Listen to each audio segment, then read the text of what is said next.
Captain Jake Morrison stood at the window of his ship and watched the massive space station slowly turn in front of him.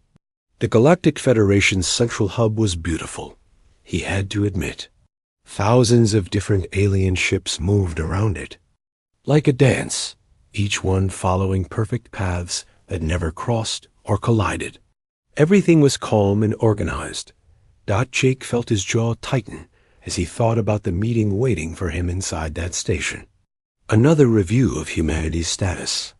In the Federation, another chance for the aliens to tell him and his people that they were not good enough to join the civilized worlds. "Captain, we're cleared to dock at Port 7, his pilot said from behind him.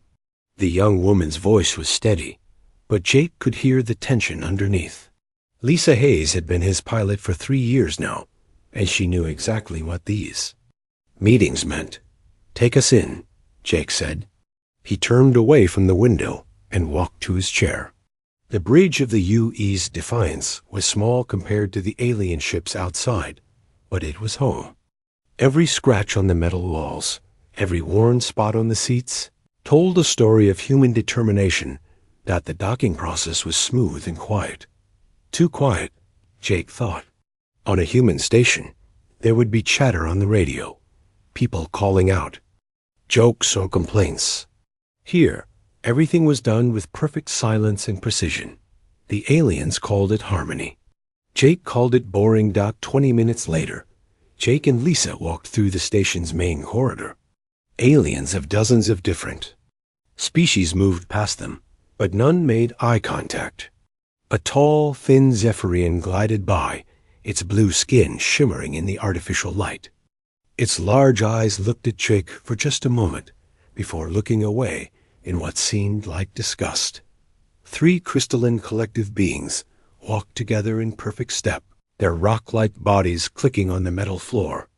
They spoke to each other in mathematical formulas instead of words. When they saw the humans, they stopped talking and waited for Jake and Lisa to pass. "They act like we smell bad," Lisa whispered. "Maybe we do, by their standards," Jake replied. He had learned long ago not to take the aliens' behavior personally. They were not trying to be mean. They honestly believed that humans were primitive and dangerous. The meeting room was located in the center of the station. When Jake and Lisa entered, they found themselves facing a curved table where 5 alien representatives sat. At the center was High Counselor Zeltar, a Zephyrian whose blue skin was marked with silver patterns that showed his high rank. "Captain Morrison," Zeltar said. His voice was soft and musical, like wind chimes. "Please be seated." Jake and Lisa took the 2 chairs that had been placed in front of the table. The chairs were smaller than the alien seats, positioned lower so that the humans had to look up at their judges. "We have reviewed humanity's application for Level 3 status," Zeltar continued. "Unfortunately, we must deny this request." Jake had expected this, but it still hurt. Level 3 would have allowed humans to visit more Federation worlds, to trade for better technology, to be treated as equals instead of dangerous children. "May I ask why?" Jake said, keeping his voice calm. A Hydran representative, her fish-like, features wet with the water she needed to breathe, spoke up. Her words came through a translator box. "Your species continues to show signs of primitive aggression. Last month, human colonists on Kepler 442b engaged in what you call competitive sports. We observed individuals physically striking each other for no logical reason." "That was a boxing match," Lisa said. "It's entertainment. Nobody was hurt." "Violence for entertainment is exactly the problem," said a crystalline being. Its voice sounded like rocks grinding together. "Civilized species do not find joy in conflict." Zeltar raised one long-fingered hand. "There are other concerns. Your military continues to train for war. Your entertainment includes stories of combat and competition. Your children play games that simulate conflict.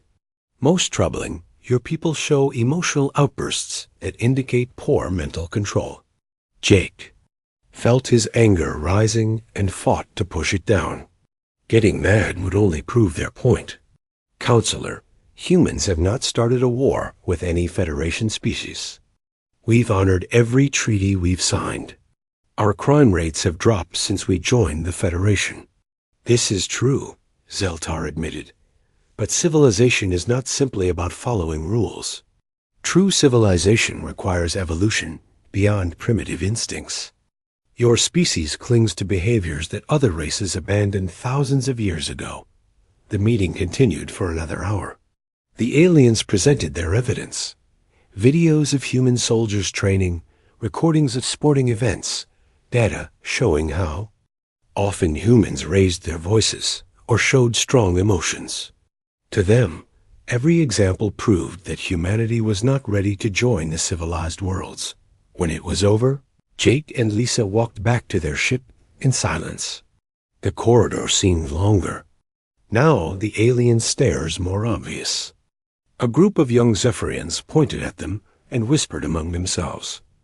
Back on the Defiance, Jake sat in his quarters and wrote his report for Earth Command. The same report he had written 12 times before. Application denied. Humanity would remain at level 2, barely above the primitive species that the Federation kept in nature preserves. Dr. Kevin Stone was waiting for him in the ship's small science lab. The psychologist had been studying Federation species for 5 years, trying to understand how humans could fit into their perfect society. How did it go? Kevin asked, though he already knew from Jake's expression. Same as always. We're too violent, too emotional, too primitive.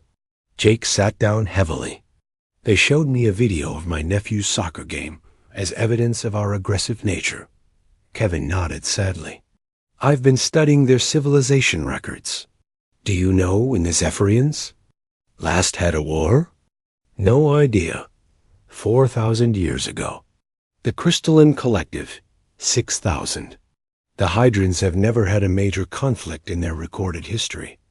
Kevin pulled up a datapad. They've bred aggression out of themselves, Jake. They've made themselves peaceful by removing the parts of their nature that could cause problems.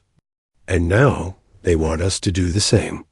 The problem is, they don't understand that those primitive instincts they hate might actually be important. Aggression isn't just about fighting.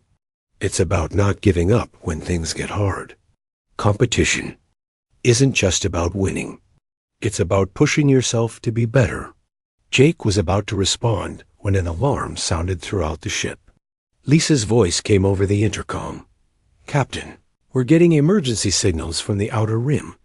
Multiple star systems have gone dark. Jake rushed to the bridge. The main screen showed a map of Federation space with several systems marked in red. As he watched, another system blinked and went dark. What's happening out there? He asked. Lisa worked at her station, pulling in reports from Federation channels. Unknown, sir. Long-range sensors show the systems are still there, but all communication has stopped. The Federation is sending scout ships to investigate. Jake stared at the map. Something cold settled in his stomach. In all the years that humans had known about the Federation, he had never seen the aliens look worried. But now, for the first time, there was fear in their perfect, harmonious society. Far away, at the edge of known space, something moved in. The darkness between stars. Something that had been waiting and watching and learning. Something that was finally ready to test the Federation's perfect civilization against the hunger of the void. The first reports came in 3 days later. Captain Jake Morrison stood in the communication center of the Federation station, watching as panicked messages flooded in from across the galaxy. The calm, musical voices of the Zephyrians had changed to something he had never heard before. Fear. Harvest Colony 7 is gone, a Zephyrian commander reported, his voice shaking. We sent 3 ships to investigate the silence. They found nothing. No debris, no bodies, no trace that anyone ever lived there. High Counselor Zeltar stood at the center of the room, his silver patterns flickering with stress. How many colonists? 40,000. Vanished without a trace. Jake felt a chill run down his spine. 40,000 people did not just disappear. Lisa Hayes stood beside him, her face pale as she listened to the reports. More colonies had gone silent. More Federation ships had been sent to investigate and never returned. Dr. Kevin Stone pushed through the crowd of aliens to reach Jake. "Captain, I need to show you something." They moved to a quiet corner where Kevin pulled out his datapad. "I've been analyzing the pattern of disappearances. Look at this." The screen showed a map of Federation space with red dots marking the lost colonies. Jake studied it for a moment, then saw what Kevin had noticed. They're not random. Exactly. Whatever is doing this is moving in a straight line toward the core worlds. And Jake, look at which colonies were hit first. Jake looked closer and felt his blood run cold. The first targets had been the most peaceful colonies. Places where Zephyrians and other harmony-focused species had built perfect societies without any conflict or competition. "It's like they're targeting the most civilized worlds first," Kevin said quietly. Before Jake could respond, new alarms began sounding throughout the station. Emergency lights bathed everything in red. Zeltar's voice echoed through the speakers. "All defense fleets report to battle stations. We have contact with the enemy." Jake and his team rushed to the main observation deck. Through the massive windows, they could see Federation ships moving into defensive positions around the station. The vessels were beautiful, sleek things that looked more like art than weapons of war. Then they saw the enemy. The ship that emerged from hyperspace was nothing like any Federation vessel. It was a dark, geometric nightmare that seemed to bend. Light around itself. Strange angles and surfaces that hurt to look at directly. As Jake watched, the enemy ship began to change shape, its hull flowing like liquid metal. "What the hell is that thing?" Lisa whispered. The Federation fleet opened fire first. Beams of pure energy lanced out from dozens of ships, striking the enemy vessel. For a moment, Jake thought it was over.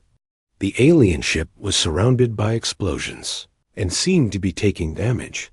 Then it began to adapt. The enemy ship's hull shifted and changed, becoming reflective where the energy beams struck. The Federation weapons that had been causing damage suddenly became useless. The alien vessel absorbed the energy and seemed to grow stronger. "Impossible," breathed a crystalline collective officer standing nearby. "Our weapons are based on pure mathematical principles. Nothing should be able to adapt to them so quickly." The enemy ship fired back. Its weapon was unlike anything Jake had ever seen. Instead of energy beams or missiles, it seemed to reach out with tendrils of darkness that touched the Federation ships and simply made them disappear. Not destroyed, not blown apart. They were there one moment and gone the next. "By the harmony," Zeltar whispered, his musical voice breaking. "What are they?" As if in answer, a signal came through the communication system. The voice that spoke was not organic. It was cold, mechanical, and filled with hunger. "We are the devourers. We consume. We grow. We become. Your civilization will feed our expansion." The battle continued for 3 hours. Jake watched in horror as ship after ship vanished under the enemy's touch. The Federation fleet tried everything. They changed their weapons, altered their tactics, coordinated their attacks. Nothing worked. The Devourer ship adapted to every new strategy within minutes. Finally, the enemy vessel simply stopped fighting. It had consumed enough. Without another word, it turned and glided away, leaving the broken remains of the Federation fleet behind. In the silence that followed, Jake heard something he had never heard before. A Zephyrian was crying. The sound was terrible, like broken music. Admiral Ben Carter's voice, came through Jake's personal communicator. Captain Morrison, report to the Cat. Secure briefing room immediately. Jake found Admiral Carter in a room filled with the highest-ranking Federation officers. The mood was darker than anything Jake had ever experienced. These beings had lived in peace for thousands of years, and now they faced something that could destroy their entire civilization. The situation is worse than we thought, Carter said without preamble. We've lost contact with 17 more colonies. 3 more Devourer ships have been spotted, and every time we engage them, they learn from our tactics. Zeltar spoke up, his voice barely above a whisper. Our scientists have analyzed the enemy. Technology. They target the higher brain functions first. Logic, reason, harmony. The more civilized a species, the more vulnerable they are to their weapons. What do you mean? Jake asked. A crystalline collective scientist answered. Their mind control systems are designed to take over beings who think in predictable patterns. Logical thought, peaceful meditation, harmonic resonance. All the things that make us civilized also make us easy targets. Dr. Kevin Stone had been quiet through most of the briefing, but now he spoke up. What about less civilized species? What about beings who think in chaotic patterns? The room fell silent. Jake could see the aliens looking at each other, understanding beginning to dawn in their eyes. You mean species like humans? Zeltar said slowly. Exactly. We've spent years trying to make humans more civilized, more predictable, more peaceful. But what if those primitive traits you hate are actually defenses against this kind of enemy? Admiral Carter stood up. High Counselor, I need to send a message to Earth Command. Our people need to know what's coming. Zeltar was quiet for a long moment. Around the room, the other Federation officers waited. Finally, the Zephyrian leader spoke. Send your message, Admiral, but add this. He paused, his silver patterns flickering with what looked like shame. Tell them that the Galactic Federation formally requests immediate military assistance from the human species. Jake felt his heart skip a beat. After years of being told they were too primitive to be trusted, the Federation was asking for help. Because their enemies were coming, and only the uncivilized might be able to stop them. In the darkness between stars, more Devourer ships were moving. They had tasted the Federation's perfect harmony and found it delicious. Soon they would feast on the entire galaxy, unless the barbarians could stop them. President Helen Murphy sat in the White House Situation Room, staring at the message that had just arrived from the Galactic Federation. Around the table, her advisors were arguing in loud voices. Some wanted to help the aliens who had treated humanity as second-class citizens for 50 years. Others wanted to let them face their enemy alone. They called us barbarians, Secretary of Defense Paul Wright said, his face red with anger. They said we were too violent to be trusted. Now they want our help when things get tough? General Chris Powell slammed his hand on the table. That doesn't matter now, Paul. If these Devourers win, they'll come for Earth next. We can't let that happen. President Murphy raised her hand for silence. The question isn't whether we help them. The question is whether we can help them. Our ships are smaller. Our weapons are weaker. What can we do that they can't? The answer came from an unexpected source. Dr. Kevin Stone had been brought to Earth to brief the president on what he had learned about the enemy. He stood up slowly, his face serious. Madam President, the Devourers defeat their enemies by predicting what they will do next. They study battle patterns, learn from each attack, and adapt their defenses. But they can only do this if their enemies follow logical patterns. And we don't? General Powell asked. No, sir, we don't. When humans fight, we do things that make no sense. We take risks that no logical being would take. We get angry and do stupid things that somehow work. The Devourers won't know how to handle that. 3 days later, Captain. Jake Morrison stood on the bridge of the UES Ranger, watching as the human fleet moved through hyperspace toward the battle zone. 12 ships, all that Earth could spare. They were small compared to the Federation vessels, but they carried something the aliens had lost long ago, the willingness to fight dirty. Coming out of hyperspace in 30 seconds, Lisa Hayes called from the pilot's seat. She had been promoted to commander and given her own ship, but she had chosen to stay with Jake as his second in command. All ships, this is Morrison. Jake spoke into his communicator. Remember, we're not here to be heroes. We're here to cause trouble. Make them guess what we're doing next. The human fleet dropped out of hyperspace near the planet Serenity 7. What they saw made Jake's blood run cold. 3 massive Federation fleets were fighting a single Devourer ship, and they were losing badly. The alien vessel was twice the size of the largest Federation ship, its dark hull shifting and changing as it adapted to each new attack. Jesus, whispered Commander Tyler Bell from his destroyer. Look at the size of that thing. Jake watched as a Zephyrian cruiser fired its main weapon at the Devourer ship. The energy beam struck the enemy vessel and simply disappeared, absorbed into the hull. The Devourer responded by reaching out with one of its dark tendrils and touching the cruiser. A Federation ship vanished without a trace. All ships, attack pattern chaos, Jake ordered. Remember, no coordination, no logical tactics. Just hit them with everything we've got. A human fleet charged forward, and immediately everything went wrong in the best possible way.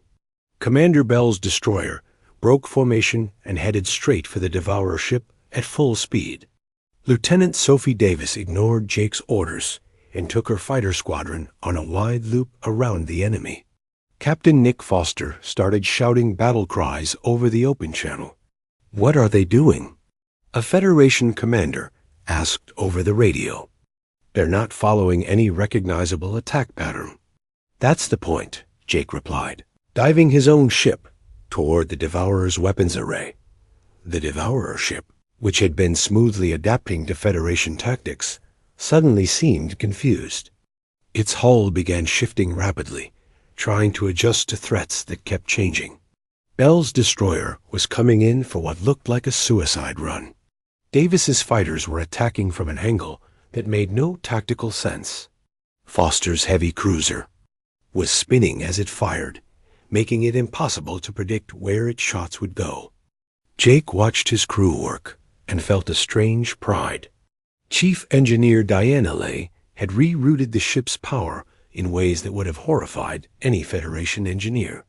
The weapons were overcharged, the engines were running beyond safe limits, and the shields were fluctuating wildly. By all logic, the ship should have blown up by now. Instead, it was working perfectly. Jake, I've got an idea, Diana called from engineering. It's completely insane, but it might work. Do it, Jake replied without hesitation. That was the difference between humans and the Federation. The aliens would have asked for detailed plans and safety reports. Humans just trusted each other to do the right thing. Diana's idea was to route all the ship's power through the navigation array and fire it at the Devourer ship. It shouldn't have worked.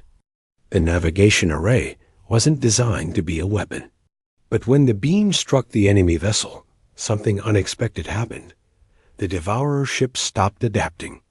What did you do? Jake asked. I have no idea, Diana replied. But whatever it was, it worked. The other human ships saw their chance and pressed the attack. Bell's destroyer slammed into the Devourer's hull at full speed, not to ram it, but to deploy a boarding party. Sergeant Rick Murphy led 20 Marines in a desperate assault on the enemy ship's core. The Marines fought their way through corridors that seemed to shift and change around them. The Devourer tried to stop them with mind control, but human brains were too chaotic to influence. It tried to block their path with barriers, but the Marines just blew them up with explosives. It tried to confuse them with illusions, but Rick Murphy just told his men to follow him and shoot anything that moved. When they reached the core, Rick found himself face to face with the Devourer's central intelligence. It was a massive crystalline structure that pulsed with dark energy. The machine tried to communicate with him, to understand what he was planning to do. Rick's response was to pull out his combat knife and start stabbing the crystal. "You want to know what humans do when we don't understand something?" he shouted as he attacked. "We hit it until it stops working." The other Marines joined in, using their weapons, their tools, even their fists to attack the alien technology. It was the most primitive, illogical assault imaginable. It was also completely effective. The Devourer ship's hull began to crack and split. The dark energy that had powered it started to leak out in wild bursts. With a sound like breaking glass, the massive vessel began to fall apart. "All ships, get clear," Jake ordered. The human fleet pulled back as the Devourer ship collapsed in on itself and exploded in a burst of light that could be seen from 3 star systems away. In the silence that followed, the Federation ships hung motionless in space. On dozens of alien bridges, commanders stared at their screens in shock. The enemy that had seemed unstoppable was gone, destroyed by a handful of primitive human ships using tactics that made no sense. High Counselor Zeltar's voice came over the communication channel. For the first time since Jake had known him, the Zephyrian sounded amazed. "How did you do that?" Jake looked around his bridge at his tired, battered crew. Diana was covered in grease from her impossible repairs. Lisa had a black eye from when the ship had taken a hit. The whole bridge smelled like smoke and sweat and human determination. "We got lucky," Jake replied, "and we got angry. And we did what humans do best." "Which is?" Jake smiled. "We refused to give up, even when it was stupid." The battle for Serenity 7 was over. But across the galaxy, more Devourer ships were moving toward the core worlds. The real war was just beginning, and for the first time in their perfect history, the Federation had allies who were willing to fight dirty to win. News of the human victory at Serenity 7 spread through Federation space faster than any ship could travel. On every world, in every species, the same question was being asked. How did the primitive humans defeat an enemy that had crushed the galaxy's finest fleets? General Patricia King stood in the command center on Mars, watching as requests for help flooded in from across the Federation. Zephyrian commanders, who had once looked down on humans, now begged for human military advisors. Crystalline Collective. Leaders asked for lessons in what they called chaos tactics. Even the proud Hydrans admitted they needed to learn from the barbarians. "We don't have enough people," General King told Admiral Ben Carter over a secure communication link. "Every species in the Federation wants human officers to teach them how to fight, but we only have so many ships and crews." "Then we make more," Carter replied. "Promote every good soldier we have. Take volunteers from the civilian fleet. Hell, recruit anyone who's willing to fight." Within weeks, the Human Military Advisory Council was formed.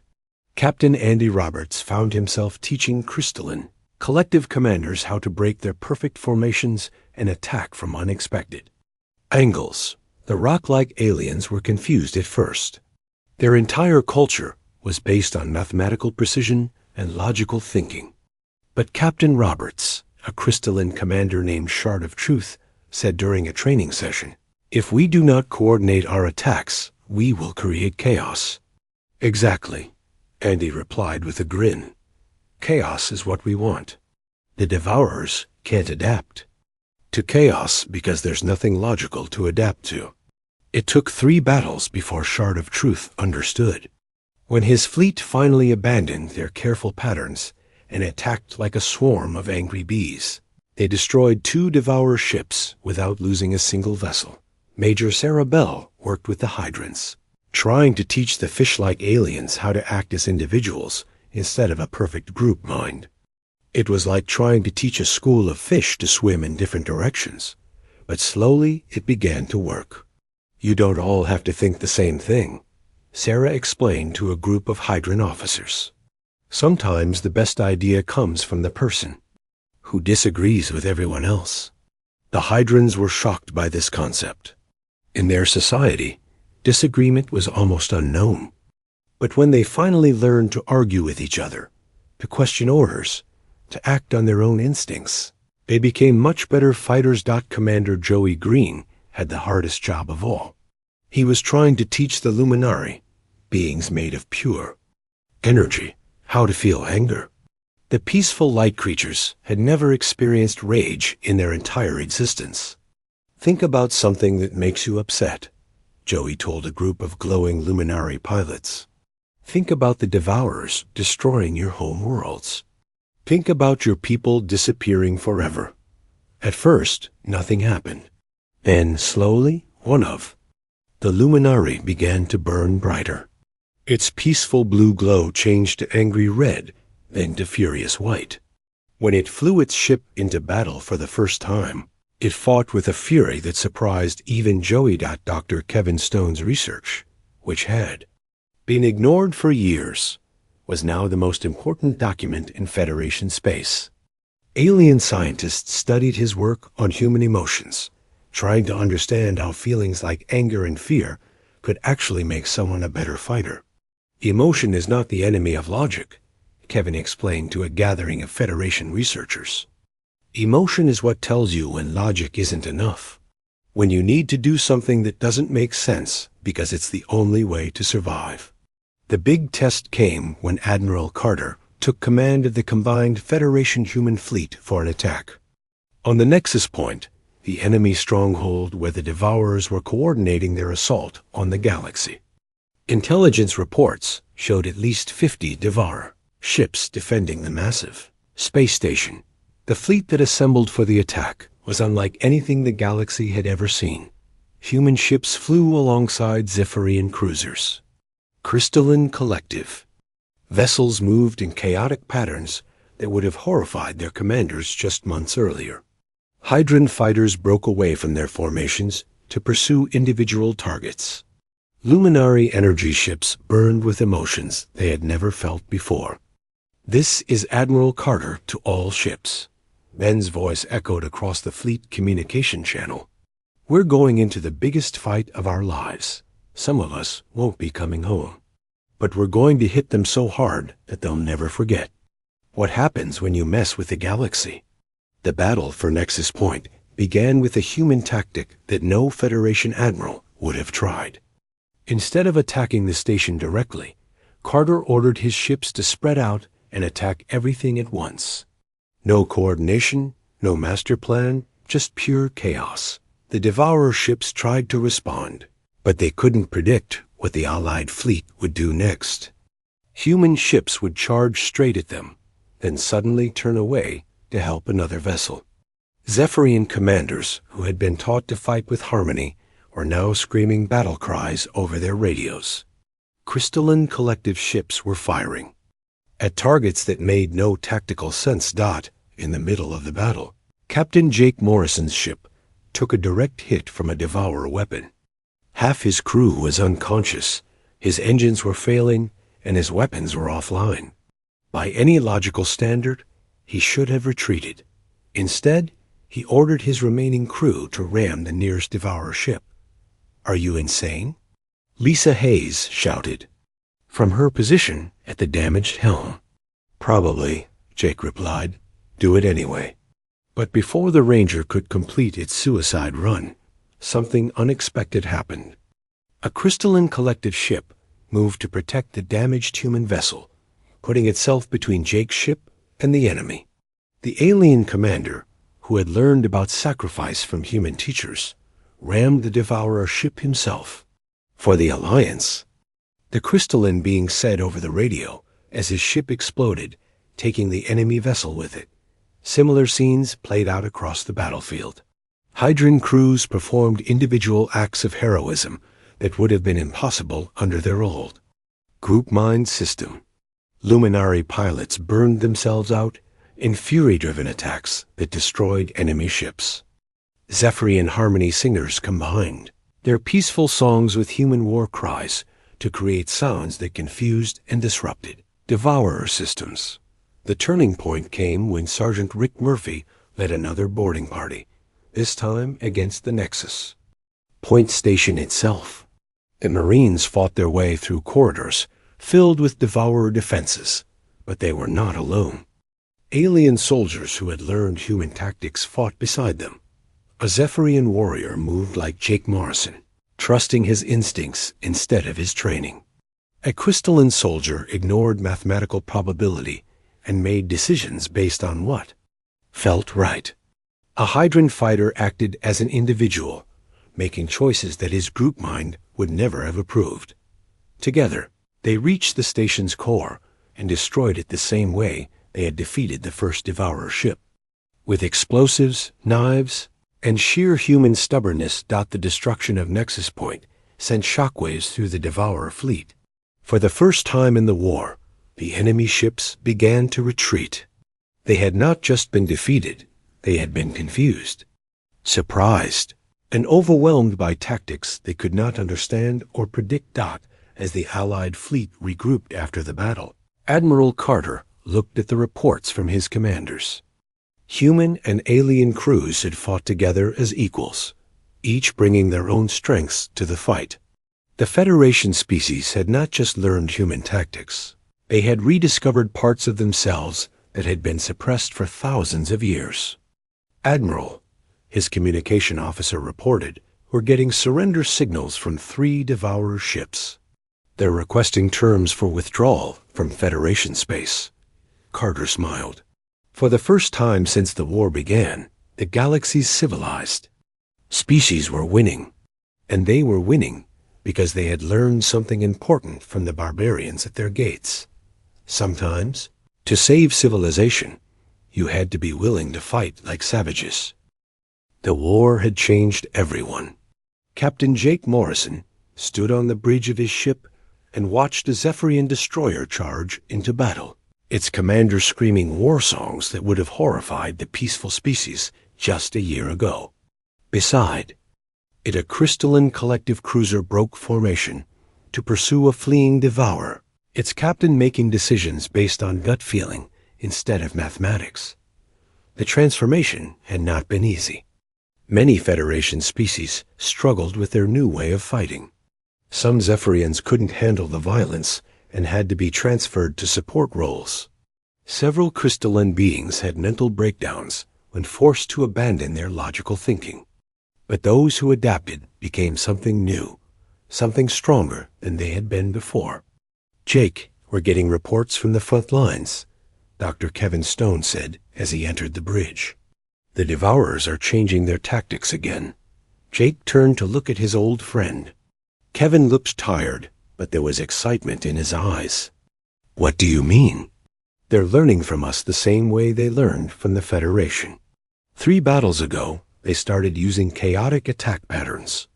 Yesterday, one of their ships attempted a ramming attack. They're adapting to human unpredictability. That's impossible, Lisa Hayes said from her station. You can't learn to be unpredictable. That's like learning to be spontaneous. Kevin shook his head. The Devourer Prime Intelligence, their main computer mind, has been studying every battle we've fought. It's not just copying our tactics. It's trying to understand the thinking behind them. And Jake, it's getting better at it. The proof came 2 days later during the battle for the Harmony sector. Jake watched in horror as a massive Devourer ship broke away from its fleet and charged straight at the Allied forces, ignoring all tactical sense. Its attack was so sudden and chaotic that it caught the Federation ships completely off guard. They're fighting like us, Admiral Ben Carter said over the communication channel. They're using our own tactics against us. The battle was brutal. For the first time since humans had joined the war, the Devourers were winning. Their ships moved in unpredictable patterns, made suicidal attacks that somehow worked, and seemed to anticipate every move the Allied fleet made. All ships, Fall back to defensive positions, Carter ordered. But even as the fleet retreated, Jake could see the fear in the alien faces around him. If the Devourers could learn to be chaotic, what advantage did the Alliance have left? The answer came from an unexpected source. Dr. Rachel Stone, Kevin's sister, had been working with a team of human and alien scientists to study captured Devourer technology. She contacted Jake during the retreat with urgent news. "Jake, I need you to get me to the front lines," she said. "We found something important. Rachel, it's too dangerous. The Devourers are winning out there. That's exactly why I need to be there. We've discovered how their prime intelligence works. It doesn't just copy tactics. It absorbs the mental patterns of whoever it studies. When it learned from the Federation, it became logical and predictable. When it learned from humans, it became chaotic and emotional." Jake felt a cold understanding settle in his stomach. "You're saying it's becoming human. More than human. It's becoming every species it's ever fought. And if we don't stop it soon, it will be stronger than all of us combined." The final battle began 3 days later when the Devourer Prime Intelligence itself entered Federation space. The enemy fleet was larger than anything they had faced before, led by a ship that defied all description. It was massive, dark, and seemed to shift between different designs as Jake watched. Sometimes it looked like a Zephyrian Harmony vessel, sometimes like a human destroyer, sometimes like something completely alien. "All ships, this is Admiral Carter," came the voice over the communication channel. "Today, we're fighting for more than just our homes. We're fighting for who we are as sentient beings. If that thing wins, everything that makes us unique will be lost." The Allied fleet was the largest in galactic history. Human ships flew alongside. Every Federation species. Veterans of dozens of battles who had learned to fight together, to trust each other, to combine their strengths into something greater than any individual race. The battle was chaos from the beginning. The Devourer Prime had indeed learned from every species it had fought. Its ships used Zephyrian Harmony tactics, crystalline logic, hydron coordination, and human unpredictability, all at the same time. For every move the Allied fleet made, the enemy had a perfect counter. "We can't beat it," Lisa said as she watched another wave of Allied ships fall to the enemy. "It knows everything we know." But Jake was thinking about something Dr. Rachel Stone had told him before the battle. What if that's the problem? What if it knows too much? He opened a channel to Admiral Carter. "Ben, I have an idea. It's completely insane. At this point, insane is all we have left." "What do you need?" "I need every ship in the fleet to do something different. Not human tactics, not Federation tactics. I need everyone to improvise something completely new." "Jake, that's not a plan. That's barely even an idea." "Exactly. The Prime Intelligence can counter any known tactic because it's studied them all. But it can't counter something that's never been tried before." Carter was quiet for a moment. Then, "All ships, you heard Captain Morrison. Forget everything you've learned. Forget your training. Forget your species' traditional tactics. Just make something up and see if it works." What followed was the strangest battle in galactic history. Human ships began using Zephyrian Harmony. Techniques in ways that made no sense. Crystalline vessels abandoned all logic and started fighting based on poetry. Hydron crews split up and acted as individuals while somehow maintaining group coordination. Luminary energy beings tried to sing like Zephyrians while fighting like humans. The Devourer Prime Intelligence, which had been perfectly countering. Every attack suddenly found itself facing tactics that didn't exist. Its massive ship began to shake and flicker as it tried to process strategies that had no precedent, no logical foundation, no way to predict or counter dot in the confusion. High Counselor Zeltar made a decision that shocked everyone who knew him. The peaceful Zephyrian leader, who had spent his entire life avoiding conflict, ordered his flagship to ram the Devourer Prime. For too long, we believed that civilization meant avoiding all conflict, Zeltar said, over the open channel as his ship accelerated toward the enemy. But these humans have taught us that sometimes you must fight for what you believe in. Sometimes you must be willing to sacrifice everything to protect those you love. The Zephyrian flagship struck the Devourer Prime at full speed. The explosion could be seen from 3 star systems away. In that moment of sacrifice, the enemy's defenses failed just long enough for the Allied fleet to press their attack. The combined fire of 100 different species, using tactics that had never been tried before, finally broke through the Devourer Prime's adaptations. The massive ship began to break apart, its hull cracking as internal systems failed. Jake watched as the enemy fleet, suddenly without their guiding intelligence, began to retreat in confusion. The Devourers, who had seemed unstoppable, were running away from the chaotic alliance they could no longer understand or defeat. As the battle ended, Jake found himself thinking about how much everything had changed. The Federation was no longer the same peaceful alliance it had been before the war.